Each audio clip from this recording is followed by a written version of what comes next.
What's good, guys? Hope you guys are having an amazing day. Here is the full card predictions for UFC Buckley versus Usman. It's going to be an amazing card from top to bottom, and the closer you look at this card, the better it gets day by day. Let's just hope that all these fights stay true. One thing I want to say is we can't talk about next week without talking about what happened last week, so we're going to do a quick rundown. I actually managed to only get one pick wrong, and of course it was Patchy Mix. We're getting closer to that clean sweep. That clean sweep is coming, and it's coming in hot. Clean sweep. I will definitely get a clean sweep eventually in the time that I am doing this. So, let's break down what happened. Medeiros with a close decision. Alright, it was getting a little bit dicey when Chinosky was actually grappling and taking Medeiros' back. Medeiros gives up his back way too easily, but he actually ended up winning that fight very good. I also hope that you guys cashed your bets, guys. I hope you guys did good with your bets. Salkid versus Ashmus was absolutely insane. Salkid looked amazing in the grappling department, and he looked really good. I can't wait for Salkid's next fight. You, with a beautiful McGregor timing, flashes of Conor McGregor at 145. I can't wait to see what's next for you. Da Silva versus Wang. Beautiful, beautiful performance from Wang. That's what I like to see from Wang. Very good performance. We did so good on Tapology, guys. I think we got like number 477 on the leaderboards. That's not what we're here, though, for. We're here to hit bets and be successful with our bets. Williams versus Gustafsson. Beautiful call by me, Gustafsson. But I wasn't the only one on Gustafsson. There was a lot of people on Gustafsson. So if you were on Gustafsson, very good call. Very good clinch work. But I will say Gustafsson is, he just brings the fight to you. He just throws the kitchen sink at you. Gustafsson by decision was a shocking outcome. I did not think Gustafsson was going to win by decision. Spivak versus Costa. Waldo Cortez Acosta. Salsa boy baby for the dub. Mirzakhanov, beautiful KO over Ribeiro. Very, very brutal. And Joshua Van, I don't know how this guy doesn't get performance of the night. I don't know how. The best performance of the night was Joshua Van. You guys let me know. Lock of the week by KO or on points. He actually ended up getting that KO in the third round. I thought he was going to get it sooner. I really thought he was going to get it sooner because Joshua Van dropped him multiple times. He actually broke the record for the most drops, for the most knockdowns in flyweight. I believe at 4. I think, correct me if I'm wrong, Davison Figueiredo was the first one to have the most knockdowns in a fight. So now, Joshua Van's a record breaker at only 23 years old. I can't wait to see what's next. The sky is the limit for my guy, Joshua Van. Lock of the week streak continues. Zach Reese and Joshua Van, let's go. We're going to try to make it to 3 on Wednesday. 6 best bets in Lock of the week. I'm glad I pick flip to Holland. I had Vicente Luque by Darce, and then I was like, you know what, Friday, I was like, I got to pick flip. Let's go Holland. And then he tweets, something happened on Twitter. And I'm like, oh my gosh, I hope Holland is still in this fight. He's still in the fight. Mix versus Batista. I think Mix got a little bit of the jitters. You know, it's the bright lights. You know, he's making his UFC debut. He didn't grapple, didn't even get one takedown. Very bad call from me, and I am going to go a little bit hard on myself because I did not like how Mix looked that fight, and I didn't like it at all, actually. Very bad performance from Mix, and very bad call from me. Very bad call. I put him in my 6 best bets in Lock of the week, so that was a very bad call from me, so I apologize. Pfeiffer by decision. Beautiful play. Let's go. Kayla Harrison gets the submission. Very good. And then O'Malley loses by submission to Marab.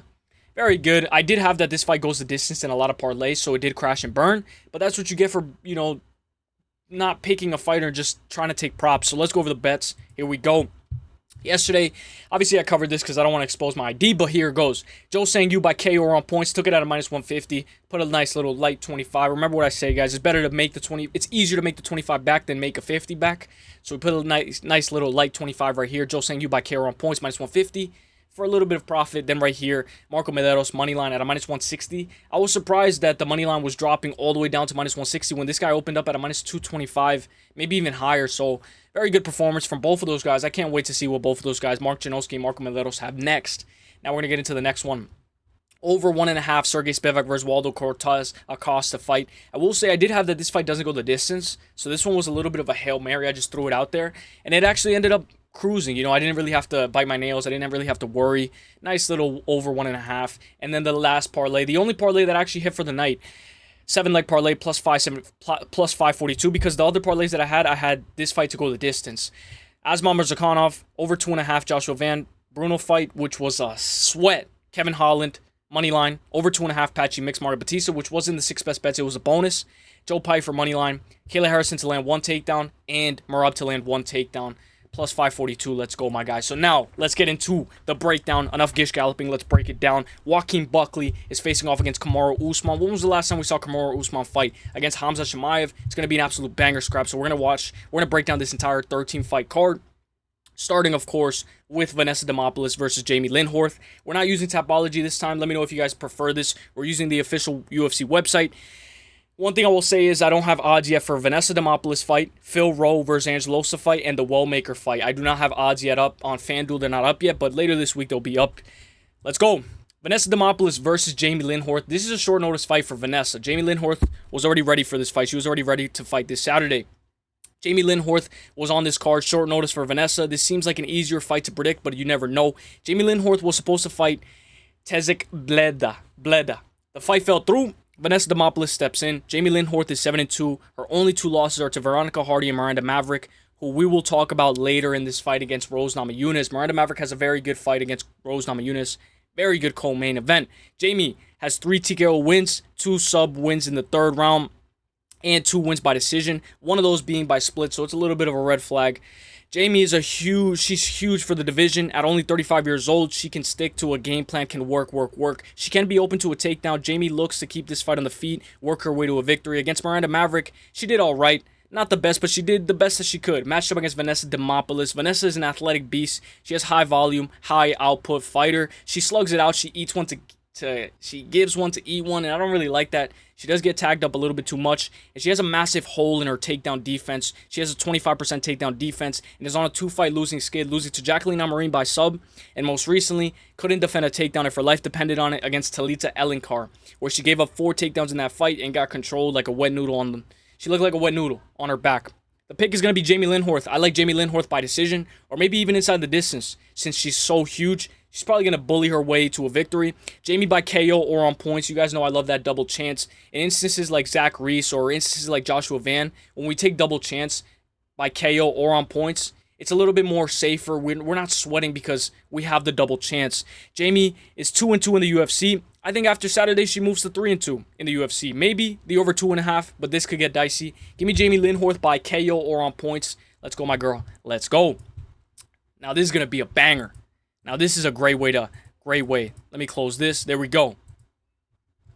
Hopefully it can open. Here we go.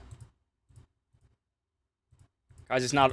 All right, we're going to have to actually... We're going to refresh. I don't know why it's not opening, guys. I'm going to go... That's why I have Tapology. We have Tapology for this fight. You guys saw it. I clicked it. It doesn't want to open. That's why we have Tapology. Let's go. Tapology never fails us. Phil Rowe versus Ange Loosa. This could get dicey. Phil Rowe can have a hole in his wrestling department. He has a massive hole in the wrestling department, as what I've seen lately. Phil Rowe is on a 2-fight losing skid, losing to Neil Magny by split and Jake Matthews by unanimous decision. His most recent win is a KO win over Nico Price. Rowe can lack power. He can manage range very well, and he can keep his distance, but he does get tagged up for his height. He's 6'3", and this guy, I believe he has a negative striking differential.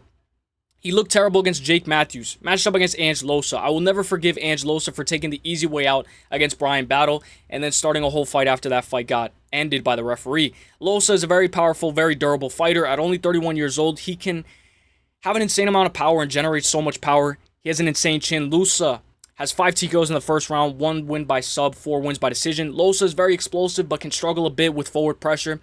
If you march forward, you can have success against Loosa, constantly tagging him. Loosa is a high output, high volume fighter, landing almost 6 significant strikes per minute, decent takedown defense, and him losing to Gabriel Bonfim is not a bad loss at all, especially by decision. Gabriel Bonfim is coming off of that Darce choke over Chaos Williams, and we just saw Chaos Williams lose to Gustafsson. So the fact that Loosa was able to actually lose by decision is impressive. He was able to survive against Gabriel Bonfim. Loosa needs better footwork, in my honest opinion. Phil might look good early, and then lose the later half of the fight. Give me Loosa to win by KO or on points. You guys know I love that double chance. I know majority of Tapology is going Loosa by decision, but you guys know me. I like that double chance. Loosa by KO or on points. I'll go by 29-28 unanimous decision. Let's go, my guy. Let's go. Now we got the next fight. Finally, it opens because we click on this and I don't know what's going on. It's not opening. I don't know what's going on. Ricky Simón versus Charles Jourdain. Ricky Simón minus 196. Charles Jourdain plus 152. Charles Jourdain is great. He did great on his debut at 135 against Victor Henry. This is a fight that is very interesting. Very, very interesting, especially the more closer you look at this fight. Ricky Simón with blonde hair is an alter ego. Ricky was on a 3-fight losing skid at one point, losing to Jourdain Song by KO, Mario Batista, and most recently, a decision loss to Vinicius Oliveira. And then he came back with a massive upset win over Javid Basharat. The way he KO'd Javid Basharat was insane. Beautiful straight right. When you look at Ricky's, his most recent losses, it's literally to the best of the division. Both Mario Batista and Vinicius Oliveira are on the way up, especially in this division. Very good athletes. No shame in losing to them at all. Ricky can strike, look for an opening. For the takedown, he can get tagged a little bit too much, more often than I'd like him to, but he has a chin made out of granite. Matched up against Charles Jourdain. Charles has speed, volume, and cardio on his side. Jourdain was on a 2-fight losing skid, losing to Sean Woodson by split and Gene Silva by KO. Then he decided to move down to 135. I think it was an amazing decision that he made. Jourdain is famous for his Sparta kick. If you guys don't know, look up Charles Jourdain's Sparta kick. Very famous, very good performance. Jourdain can get a bit too flashy, but he is a very exciting fighter, can get tagged, he eats one to give one, but against Victor Henry, he was taken down 4 times, but he looked really good in that fight, finding the guillotine choke. The pick is going to be Ricky Simón. I think Ricky has learned a lot from the fights, from the fighters that he's fought. We just saw Mario Batista destroy Patchy Mix in a fight where we thought that was going to be more competitive than it was. Mario Batista outworked him, and the fact that Ricky Simón was more competitive with Mario Batista than Patchy Mix, I'm very confident in Ricky Simón. Ricky to mix in the takedowns and work. Give me Ricky by 29-28, unanimous decision. Let's go, my guy. Let's go. You know, I'm on the Ricky hype train now. You know, I faded him with Javid Basharat, but I gotta accept the Ricky Simón. I'm on team Ricky Simón, especially with blonde hair. He's a whole new fighter. Cody Durden versus Jose Ochoa, plus 146 for Cody Durden. Jose Ochoa minus 188. This is gonna get interesting. We have 3 Codys on this card. Cody Durden did an interview with MMA experts, and he mentioned how he is ready for this fight. He mentioned how he is usually an underdog, and he just comes to scrap. And if you guys haven't, guys, go check out that interview with AJ, MMA experts. Cody Durden hopped on for a little bit. They got to chat for a little bit, and it gives you a little bit of insight on who Cody Durden is as a person. Cody Durden is primarily a grappler at 34 years old. He has 6 TKO wins, 6 wins by submission, and 5 wins by decision. He has a difficult test here in this matchup against Jose. Cody averages around 4 takedowns per fight. He can chain wrestle. The thing is, he can sometimes be a little bit... He can struggle with just controlling his opponent. Ochoa is going to have his takedown defense on point. Cody can be open to an uppercut. We saw that against Bruno Silva. Cody can strike in the pocket, but he prefers to wrestle. Matched up against Jose Ochoa. Jose is 10 years younger at 24 years old. He is very new to the UFC. He made his UFC debut against Loner Kavanagh 6 months ago. Jose has great takedown defense and will be looking to keep this fight on the feet, but he can wrestle himself if needed. Jose is a high-volume, high-output fighter. He can tend to overwhelm his opponents and finish them. Against Loner Kavanagh, he lost the first and third round, but he did really good in that second round. Jose as a favorite makes sense, but he is young, and he's so new to the UFC. He's fighting a true veteran. Cody getting tagged and telegraphing his takedowns is my only issue. Cody as a dog seems like great value here. He's the veteran, and he doesn't quit on himself. And he can definitely get this job done. But for now, I like the over 2.5. And give me Jose Ochoa to win this fight. I know Jose Ochoa is very young. He's 10 years younger. I just think that Cody Durden has a lot of the same game plan. And if you do your tape study, I think Jose Ochoa might be able to...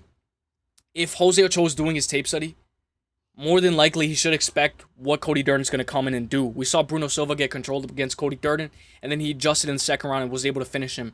I don't know if Jose has that power. I don't think he does, but I think he can still win the second and third round after losing the first round, after getting grappled and taken down, and then working his way back up. Give me Jose Ochoa for the dub.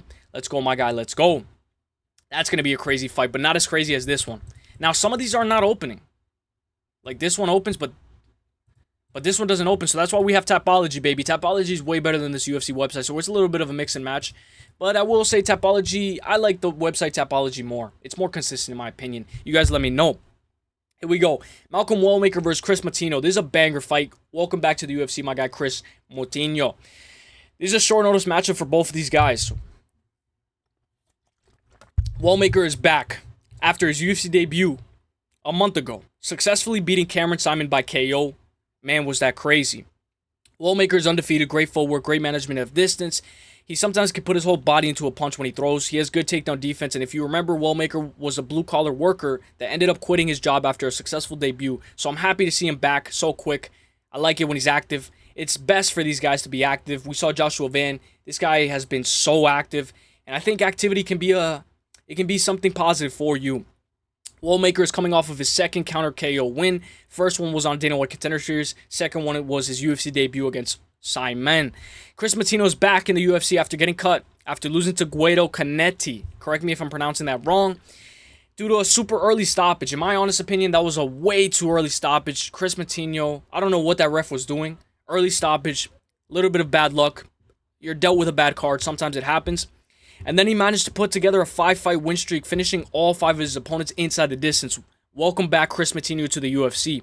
Kris Moutinho was hit 230 times in that fight against Sean O'Malley, but he showed grit and toughness. Kris got TKO'd in that fight, but it was a standing TKO against Sean O'Malley. Kris is tough. He's tough as nails. Kris comes forward, and he throws the kitchen sink. He has decent wrestling, but he's 0-2 in the UFC. Now back, and it seems like the UFC matchmakers know exactly what they're doing with this fight.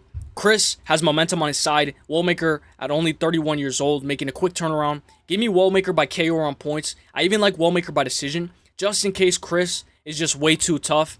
The thing is, with Kris Moutinho, he has never lost a decision. He has been finishing all 6 of his fights, all 6 of his losses, But I think if he can survive, he can have a good welcome back to the UFC and then maybe get a more favorable matchup in his next fight. So we know when you do the UFC a favor, they tend to reward you back with a favor. So if he's 14-6, he has been finishing all of his losses. He's never lost by decision. More than likely, we could do Wellmaker by KO. But I feel like momentum is a lot.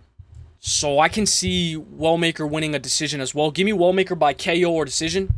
I'll go by second round TKO. Majority Topology is favoring it. Give me Wellmaker by second round TKO. Let's go, my guy. Let's go. Now, let's hope that this opens. Michael Chiesa versus Court McGee. I like these graphics a little bit more. Michael Chiesa, minus 330. Court McGee, plus 240. This is a skippable fight, in my opinion. You don't have to bet it, but maybe there is some sneaky value here. Michael Chiesa is primarily a grappler, 18-7 at 37 years old. He managed to put together a 2-fight win streak with wins over Tony Ferguson and most recently a win over Max Griffin. He managed to get a nice rear naked choke on Max Griffin. Chiesa managed to break a 3-fight losing skid, losing to the best, Vicente Luque by Darce, Sean Brady by decision, and Kevin Holland by Darce. Chiesa looks to drag you down and get some good control, positions over submissions, and he has a super tight squeeze, but he can look off in the striking department, matched up against Court McGee. Court McGee also managed to break a 3-fight losing skid. He lost to Jeremiah Wells by KO left hook, Matt Brown by KO right hook, which is actually funny. He lost left hook KO to Jeremiah Wells, right hook KO to Matt Brown, and most recently lost a decision to Alex Moreno.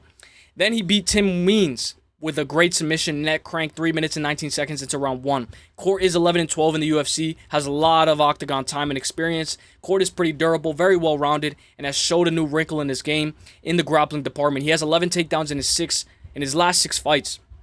He looked great against Tim Means. Both of these guys have a tight squeeze, difficult fight. I can see this fight getting dicey. Chiesa has 20 fights in the UFC. He is younger.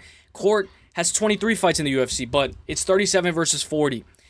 I really like when they include the leg reach because, in my opinion, I think leg reach is very important and we got to pay more attention to it. I think Chiesa can flow very well and transition very well on the ground. I can see Court being the stronger fighter here and tagging Michael Chiesa is not durable. He's not that durable. But give me Michael Chiesa to win this fight. Very low confidence. This is going to be one of those fights where I can definitely see both of these guys being victorious. Give me Michael Chiesa for the dub. I'll go by 29-28, unanimous decision. Let's go, my guy, Michael Chiesa. Let's go. Now we got Paul Craig versus Rodolfo Bellato. 17-9-1 for Paul Craig. Rodolfo Bellato 12-2-1. Rodolfo Bellato minus 340. Paul Craig plus 250. If you guys remember, this fight actually happened. This fight was supposed to happen a while back, not too long ago. But Bellato had herpes, I believe. Correct me if I'm wrong. Paul Craig is an explosive fighter on the ground. He can tag you up.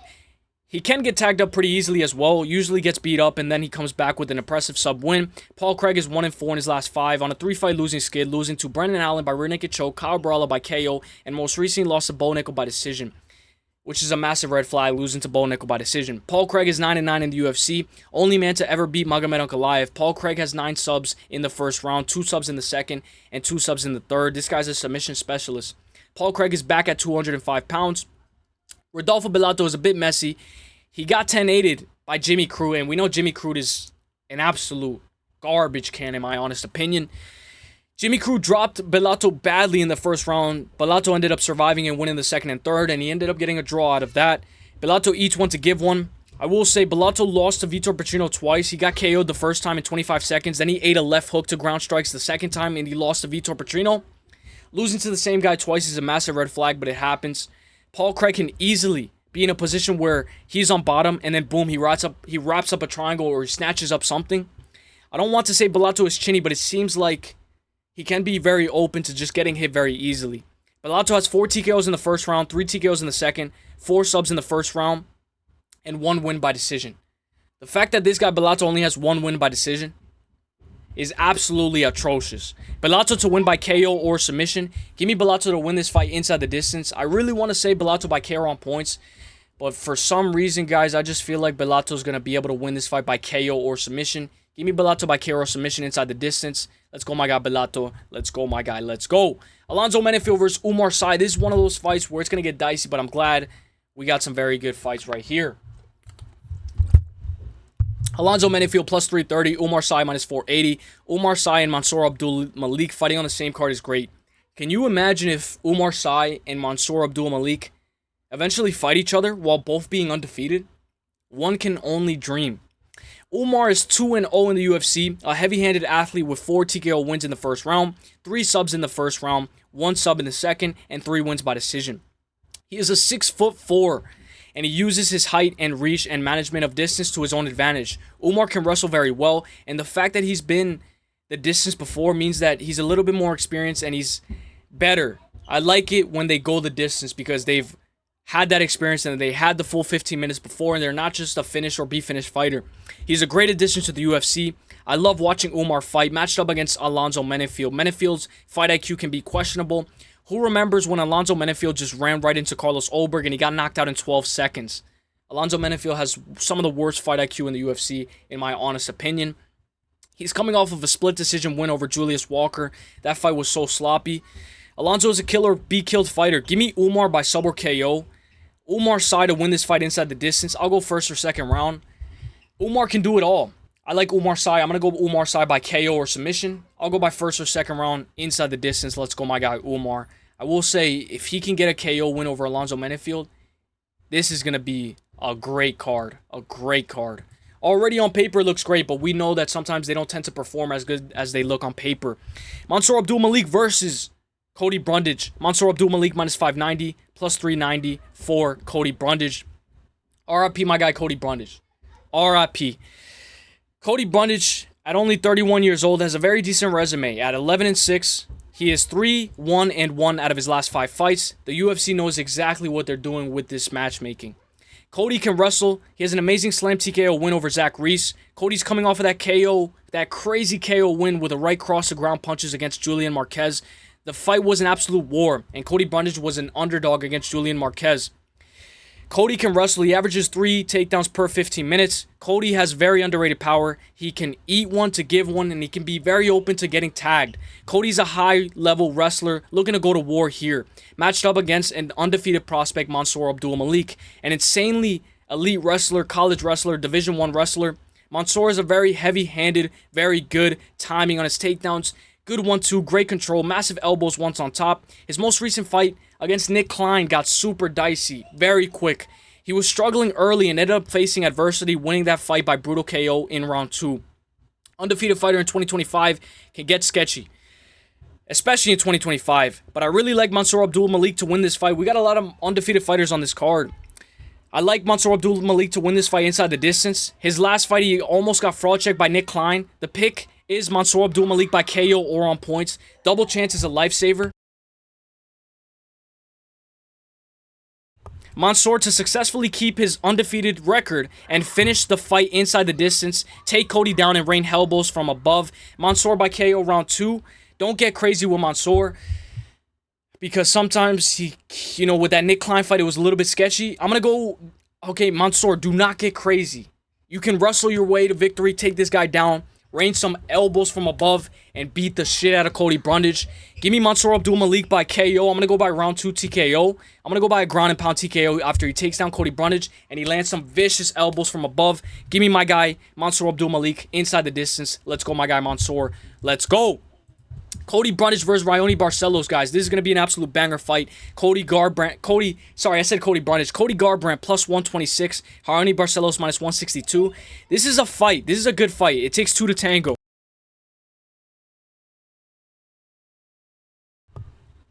33-year-old Cody versus 38-year-old Barcelos. Cody no love Garbrandt is primarily a striker looking to keep this fight on the feet, land clean shots, use his speed, his footwork, and athleticism to his own advantage. At 14-6, Cody can struggle with durability. Cody's coming off of that rear naked choke submission loss to Deiveson Figueiredo 1 year and 1 month ago. Inactivity is on Cody's side. Cody can get hit a lot, and he can't get drawn into a firefight at times and get emotional. Cody is 9-6 in the UFC. Notable wins over Dominic Cruz, Rafael Assunção, and most recently Trevin Jones and Brian Kelleher. Matched up against 5-time Brazilian national wrestling champion Raoni Barcelos. Raoni Barcelos is on a 2-fight win streak with wins over Christian Cayones by rear naked choke and most recently a massive upset win over Payton Talbot 4 months ago. Barcelos is elite, good volume, great cardio. He averages around 2 takedowns per fight. Against Talbot, Barcelos has great control and he had 8 takedowns in that fight. By the way, I believe that was one of the biggest upset wins of 2025 to this day. Barcelos seems like he's on a very easy path to victory here in the wrestling department, in the grappling department. We know Cody has holes in the grappling department, but Cody can be a sharpshooter, and it only takes one. Cody has that puncher chance. I can see Cody on the back foot landing volume, landing uppercuts, leaning back and countering. Who remembers that famous win over Rafael Assunção? One of my favorite wins of Cody Garbrandt. Leans back, hits that like crazy, puts Assunção out with one punch. And we know Barcelos has been knocked out before. But the pick is going to be Raoni Barcelos by submission round points. I can see the second round, rear naked choke. Maybe even after Cody wins the first round. But I like Barcelos by submission round points. I like the double chance, guys. You guys know me. I love the double chance. But I'm going to go by maybe second round rear naked choke. But I will say it's going to get crazy. It's going to get dicey. Give me Barcelos to win this fight by submission round points. Let's go, my guy, Raoni Barcelos for the dub. Let's go, my guy. Let's go. If you guys hear a little bit of background noise, guys, it's not my fault. My bad, guys. My bad. Edmund Shabazian minus 220. Andre Petrosky plus 168. This is a banger fight. Edmund Shabazian as a favorite is always a red flag. Edmund Shabazian is a Call of Duty Black Ops mystery box. You never know what you're going to get with Edmund Shabazian. You never know if you're going to get the ray gun or if you're going to get the teddy bear in Black Ops Zombies. If you guys know, you know. That's how I see Edmund Shabazian, guys. I see him like a mystery box from Black Ops where you don't know if you're going to get a ray gun or you don't know if you're going to get a teddy bear. You don't know what the fuck you're going to get with Edmund Shabazian. Edmund is only 27 years old with an insanely high finish rate. Edmund, 11 TKOs in the first round, 1 in the second, 1 win by sub, and only 1 win by decision. Guys, that's not my fucking baby. And the 1 win is a split decision win. A bit of a red flag, but Edmund has good kicks, can be open to a takedown, but he has very good power. He can tend to make questionable decisions, like dropping JM3 and then going into his guard like a dumbass. He has a 65% takedown defense, but is a wet noodle on his back. Once taken down, we saw what Derek Brunson did to him. Edmund Shabazian has a massive hole in that wrestling department, and his fight IQ is not the best. He's coming off of that first round right hook KO win over Dylan Budka. Edmund can tend to fade as the fight gets longer. Matched up against Andre Petrosky. Andre Petrosky is 34 years old, looking to extend his 3-fight win streak to 4.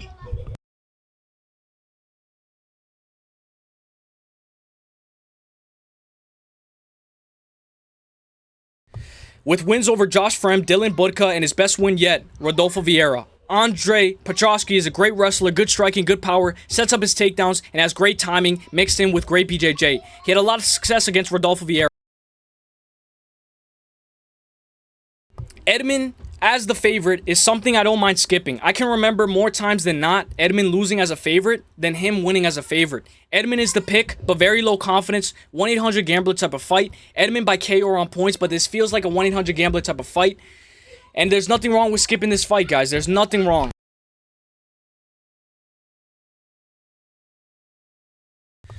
Holy fuck, bro. Alright, Rose Namajunas versus Miranda Maverick. Rose Namajunas minus 280, Miranda Maverick plus 210. Former strawweight champion of the world versus Miranda Maverick. Number 7 ranked Rose Namajunas versus number 11 ranked Miranda Maverick. This is a good co-main. I know a lot of people will hate this, but this is a good one. Rose can wrestle very well. She wrestled against Wei Li. She has 2 wins against Zhang Wei Li. She has a win over the champ, Zhang Wei Li. Very good win, guys.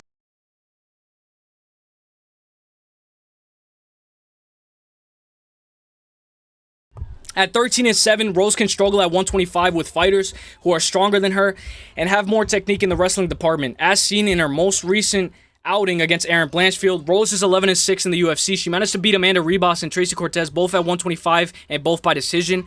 Rose has a great counter-striking ability but can tend to wait way too long, and she always likes to fight at her pace. Rose is a counter striker, looking to be on the outside, looking to try to pick you apart and win. Rose sometimes struggles with her headspace. If she is not in the right headspace, she can be open to lose. Matched up against Miranda Maverick. Miranda Maverick managed to put together a 4-fight win streak after losing to Jasmine Jasdavicius. She put together a 4-fight win streak with wins over Priscilla Cachoeira, Andrea Lee, Diane Barbosa, and most recently, a decision win over Jamey-Lyn Horth, guys. Miranda has activity on her side, averages 2 takedowns per fight. She can have some holes in the striking department, but she looks better and better each and every fight. She has a positive striking differential, 4-3. If she can get Rose down, guys, Miranda Maverick is going to look like a fish out of fucking water. It was a close fight against Jamey-Lyn Horth, but Miranda Maverick managed to edge out the decision win with a great takedown in round 3. The pick is going to be Rose Namajunas. I like the over 2.5 here, guys. My bad for the background noise, guys. Not my fault. 3 rounds favors Miranda. Rose can win a decision, but I can see this being 1-1 heading towards the 3rd. Rose needs to have a good team around her. Rose by KO on points. Rose to win by 29-28 unanimous decision. I will be rooting for Miranda Maverick, though, but give me Rose Namajunas to win this fight, guys. Let's go, my girl. Rose Namajunas for the dub.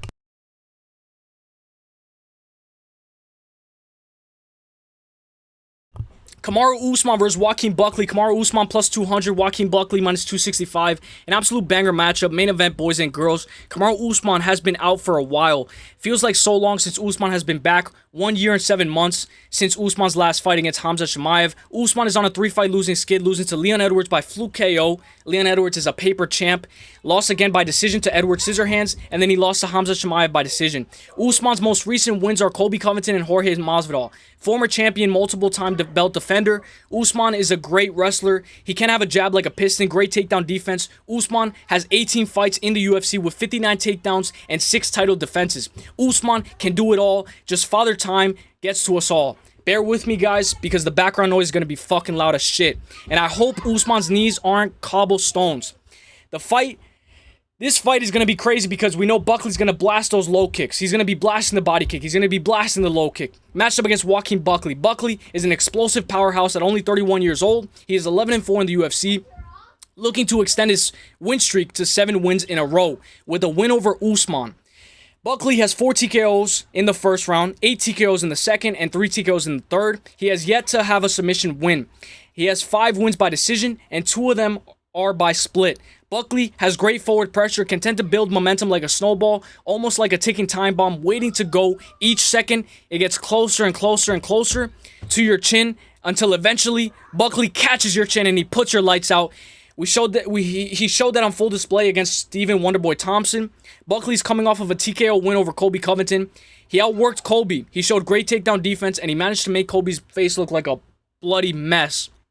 Kamaru will need to wrestle heavy here. But as you get older, I can see it be more difficult not only to wrestle, but to put 2 to 2 together. To be an athlete in the UFC, you have to be sharp, you have to be active, and most importantly, you have to be young. I will say, guys, this fight's going to be crazy. This is going to be an insane fight. If I can see Usman losing the first 2 rounds and then having to play catch-up. He's going to be the slower fighter. Activity's not on his side.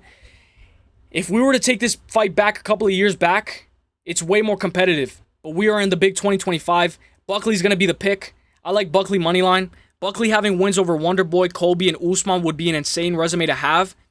And ever since Buckley moved down to 170, guys, he's looked so much better. I like Buckley by KO on points. Maybe the over 2.5 here, but it could get super dicey. I'll go Buckley by 4th round TKO. If not, I'll go by 48-47, 49-46, and 48-47 unanimous decision. Let's go, my guy, Joaquin Buckley for the dub. Let's go, my guy. May the best man win, guys.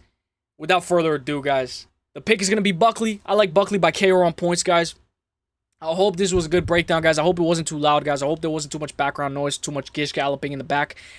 I am going to go Rose Namajunas, guys. I'm going Edmund Shabazian. I'm going Hayoni Barcelos. I'm going Mansur Abdul-Malik. I'm going Oumar Sy. I'm going Rodolfo Bellato.